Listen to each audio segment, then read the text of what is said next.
Have you ever wished that you were smarter? Do you think it's impossible because you just don't have the brains?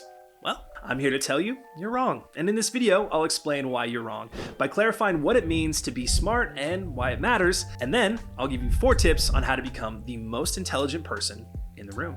Finally, I'll show you how to boost your intelligence just by playing games. But first, you might be thinking, why do I need to be intelligent anyway? Well, maybe you don't if you're born lucky. We all know people who are very successful without being all that smart, right? I won't say who, but I bet everyone can think of someone. But usually that's because they're just smart enough to know that working with very smart people is a very good idea. But many of us aren't born lucky. For us, being smart is probably the best way to get ahead, and the data backs that up. People with greater intelligence tend to do better at work, which means faster career advancement, higher wages, and a better chance of being a successful entrepreneur. But being smart isn't just about making money. Studies show that clever people are often happier, which may be because those with a high IQ also tend to have a high EQ, that is, greater emotional intelligence. People with a high EQ tend to be better at recognizing, understanding, and managing emotions, and that means you're better at keeping your cool, thinking about others, and keeping your relationships strong. Now, people with high IQs also get more accolades and awards, which feeds into their happiness. Now, if that isn't enough, intelligent people are often healthier. They understand it's important to stay healthy and how to do it, and because they're more successful, they have access to better healthcare and more nutritious food. Now, a high IQ can also make you a better boss. You'll be able to make better decisions with those brains of yours, and that will help you be more confident. That confidence can rub off in other areas like networking and how likely people are to listen to and respect you. In the same way that smart people tend to be more emotionally intelligent, they can be also more socially intelligent. But, you ask, how come most of the smart people I see on TV and social media are geeks? I don't want to be a geek. Then, be a nerd instead. It's true that some intelligent people are a bit socially awkward, but no more so than any other group of people. It's just that being smart makes you want to be smarter, and that can be very, very fulfilling. Whenever you reach a goal, study something new, or find a new topic to get excited about, you'll feel great, like your life has meaning and purpose, and that can make you passionate about the latest thing you're learning about. And that's all a nerd is, a smart person with a strong passion. Would you call the biggest nerds on YouTube like Derek at Veritasium socially awkward or passionate? Well, how about Dustin at Smarter Every Day or Hank at SciShow? They aren't awkward at all, but do you know what they are? Successful. Now, given all that, why wouldn't you want to be as smart as possible? Wait a minute, isn't how clever you are something to do with your genes? Well, no and yes. Let's look at what actually makes you smart. First, is IQ still relevant or is it just a myth? A debate about how important IQ is goes back over a century. Sometimes that controversy is justified, like when a psychologist called Heinz Eysenck suggested people's race played a role in how smart they are. Now I'll give you one guess which race he thought was the smartest. We now know that race has nothing to do with it, but some people still think IQ doesn't do much more than measure how good you are at number and word puzzles. They're not entirely wrong, but how good someone is at puzzles can tell you a lot about how smart they are. Part of the problem is that back when the IQ test was first invented, we thought there was just one kind of intelligence. Now, we know there's several. I've already told you about emotional and social intelligence, but there are many others. Some of those types of intelligence are the ones that pop into our heads when we think about what being clever means, like linguistic intelligence, or how good you are with words, and logical mathematical intelligence, or how good you are at problem solving. Others are more physical kinds of intelligence, like body kinesthetic intelligence, or how good you are at learning to move. Dancers have great body kinesthetic intelligence. However, it turns out that IQ is a good predictor of what psychologists call G, or the general intelligence factor. G represents the types of intelligence that make up your cognitive skills. Things like your reaction time, your memory, how well you concentrate, how good you are at problem solving and critical thinking, and how fast you can process information. Those cognitive skills can still be measured using IQ. So, even though IQ can't gauge every kind of intelligence, it's still great for rating your G.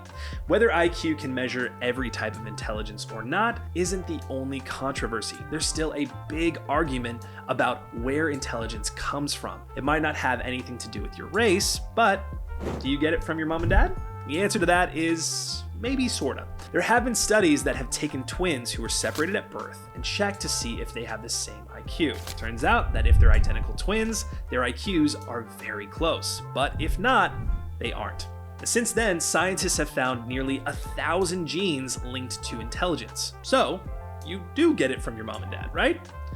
Not so fast. Even though there is a genetic factor, the rest comes from your environment. For example, another twin study showed that if one of the twins was raised poor and the other's family was wealthy, they'd have pretty significant gaps in IQ. The science tells us that only half of our smarts come from genes, and that gives us a lot to work with. Even if your brains are only half full, there are ways to fill them up. These are 4 ways to increase those brains, improve that G, and raise your IQ. Let's start with the hardest. Study is a great way to get smart. After all, it's how most intelligent people in the world become the most intelligent people in the world. A degree, a master's, or even a PhD can be really fulfilling and will really expand your brain, but it takes a long time. And it does sometimes only make you clever in whatever field you study. Outside that, well, let me put it this way. I know a professor at a university, I won't say who or where, let's just say it rhymes with Mainbridge. He's one of the most brilliant, educated people on the planet. When it comes to mathematics,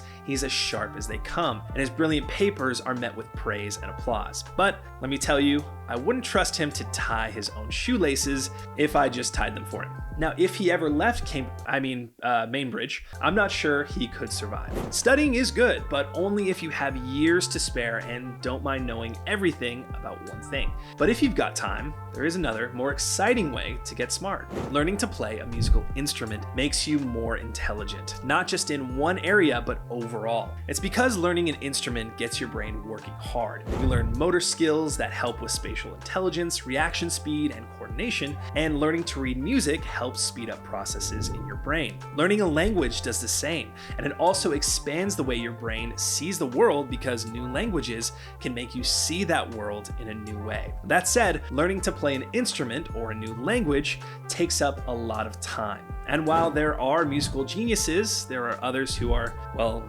not.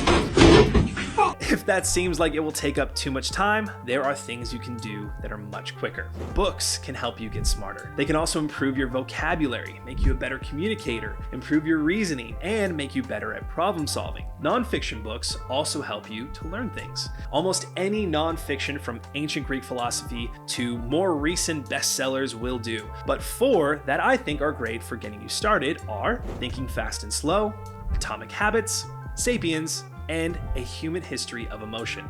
I think my writer might have just sneaked in a plug there. Now, I know what you're thinking. You don't like to read. Me neither. Now here's how I cheat. The trick is to realize that every nonfiction book puts everything you need to know in the first and last chapters. Sometimes they're called the introduction and conclusion. Sometimes just chapter 1 and chapter whatever. The point is that the first chapter will usually tell you what the book is about, and the last will wrap the whole thing up. So if you're in a rush, read first and last, and then you're done. Do that often enough, and you'll start to know so much about some topics you can intelligently disagree with the authors. That's when you know you're smart. And if that still takes too much time, then there are apps like Blinkist and Shortform that summarize books for you so that you can get their gist in minutes. I like to read a few books using one of those apps while my coffee brews in the morning, and then I can start the day knowing something new. But it's not just books. When you were a kid, you might have been told you'd lose IQ points whenever you watched TV. Well, actually, it depends on what you watch. There are loads of great documentaries, science and history programs, and so much more on TV, and many YouTube channels that can help you get more intelligent, like Veritasium, Smarter Every Day, and of course, here. So you better subscribe right away.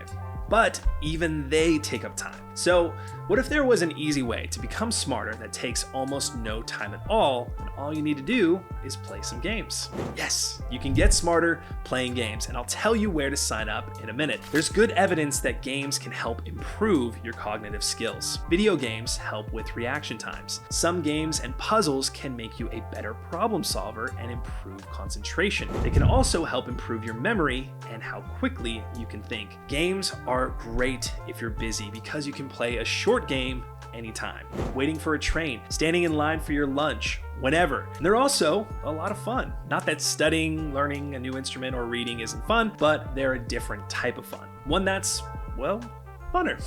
And as promised, here's where you go to sign up. We are Cerebrum, and if you go to our website, CerebrumIQ.com, links in the description, you can find out what your IQ is and get access to a range of games that can help you to improve your cognitive skills. We can also help you get smarter right here on this channel. So if you're clever, you'll like and subscribe for more about how to be more intelligent in the future. Thanks for watching.